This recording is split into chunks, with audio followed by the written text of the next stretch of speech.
ST अर्थात लालपरीचा प्रवास सर्वसामान्यांसाठी स्वस्तातला असून खाजगीपेक्षा एसटीतून प्रवास करण्यासाठी प्रवाशांची पसंती जास्त आहे। एसटीच्या तिकीट दरात झालेल्या वाढीमुळे कोल्हापूर विभागाच्या रोजच्या उत्पन्नात 12 लाखाची भर पडली आहे। तिकीट दर वाढीपूर्वी हा आकडा 72 लाखावर होता, आता हा आकडा 84 लाखावर पोहोचलाय। जिल्ह्यातील ग्रामीण भागापर्यंत एसटीच्या फेऱ्या होत असल्याने प्रवाशांना तिचा आधार वाटतोय, त्यामुळे विभागाचे रोजचे उत्पन्न 72 लाखावर जात होते।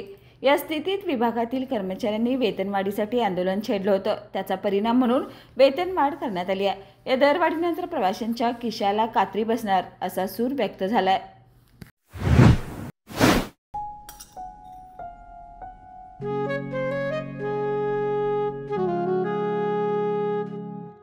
बाबा, आज येताना बासुंदी घेऊन या ना। अगं, कालच आपण आईचा वाढदिवस होता म्हणून आणली होती ना। ऐकलं, गोकुळची बासुंदी पुन्हा खावीशी वाटतेय।